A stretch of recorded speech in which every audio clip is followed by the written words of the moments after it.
Hey everybody, Jake here from Bearded Gear. I wanted to show you another piece of exciting equipment that I have. Equipment is even kind of a stretch of a word. This is basically a toy. This is a knife that I've wanted for a super long time just because I am kind of a geek and a nerd, and I think it's really cool. So if you're into Star Wars, you will get this. If you're not, you won't. You should probably skip this video. But this is cool for a lot of reasons, not just because it's a Star Wars knife, although that's the icing on the cake. This is the Bounty Hunter by Microtech Knives.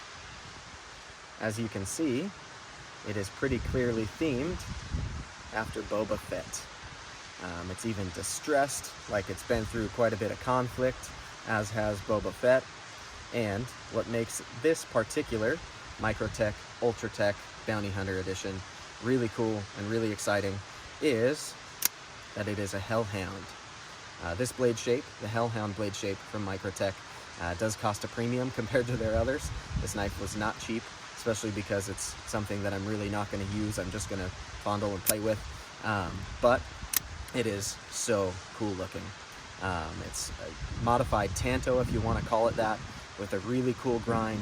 It's got all these holes drilled through. It's got a blood groove milled in. It's got these milled passes across the top. I don't know what you would even call those. It's almost like a serration. It's too rough to be jimping, but the whole thing just looks so tough and so cool to me.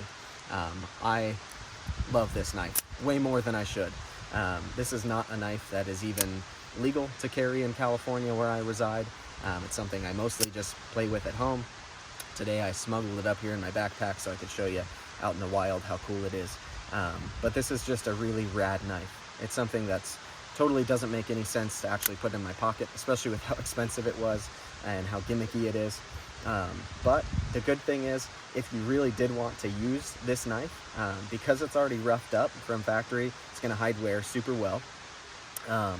And because it's an actual Microtech Ultratech, it's a really well-made out-the-front automatic knife. I believe this one is M390 blade steel. I'd have to double check that. But it is from a recent run. The birth date on this one is August of 2019, and it's just down to every last detail. Such a cool knife. It's really hard to get any cooler than this.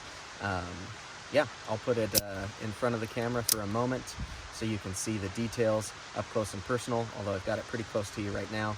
Just make sure I give you a quick walkthrough of the anatomy of this knife, because it is something really special, really cool. There's nothing better than sitting down and watching Star Wars while playing with this on the couch. All right, the sun decided to join us again for this part of the video. This is the Microtech Ultratech Bounty Hunter Hellhound, up close and personal. You can see that all of the milling here on these aluminum scales is directly inspired from Boba Fett. This is even kind of the missile, I think, that sits on top of his jetpack.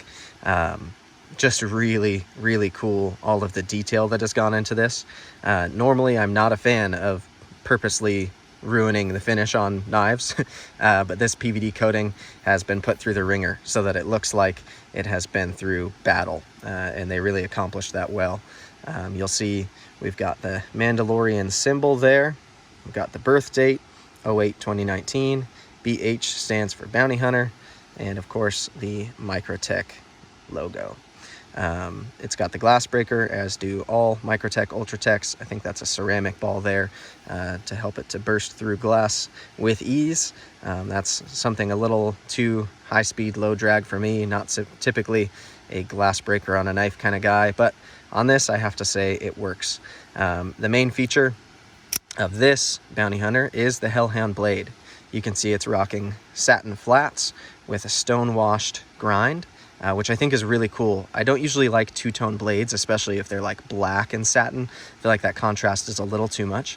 But on here, that satin with the stone wash really works. And then they did go so far as to put a little bit of coating just right in the blood groove, which I think looks really cool. Really gives this knife a lot of definition. There's just so much kind of depth to it. I really love the details on this blade. It did come super sharp out of the box. I really like the edge on this, surprisingly, for how thick it is behind the edge. They've gotten it down to a pretty nice, sharp edge there. It's, of course, a double action OTF, so it goes in and out with just a push of the switch. With how much I have played with this knife, it has really broken in quite a bit. It was a lot stiffer. I did buy this knife brand new, so when I got it, it was real tough to engage and disengage. It was pretty stiff. Now, it's smoothed up quite a bit. It's I wouldn't call it buttery. It still takes a good push, which is nice, because the last thing you want is for that to deploy in your pocket on accident. But it is much smoother, much easier to deploy than it was when I first opened it up. I do have to apologize a little bit for the noise. As you can see, there is a giant waterfall over there, but wanted to show you the details of this knife up close and personal. If you are considering an Ultratech, in my opinion, this is the coolest possible version that you can get. Unless, to my knowledge, I don't think they make it, but if Microtech were to do this exact knife, but do the blade in Damasteel, that would be the icing on the cake, because Damasteel is Beskar if you are a Star Wars nerd. So that would be really cool if it had like a Beskar blade, while being the Hellhound on an Ultratech bounty hunter. That would be optimum. But this is the coolest Microtech that I have ever owned, and I would argue it is probably one of the few coolest that they make.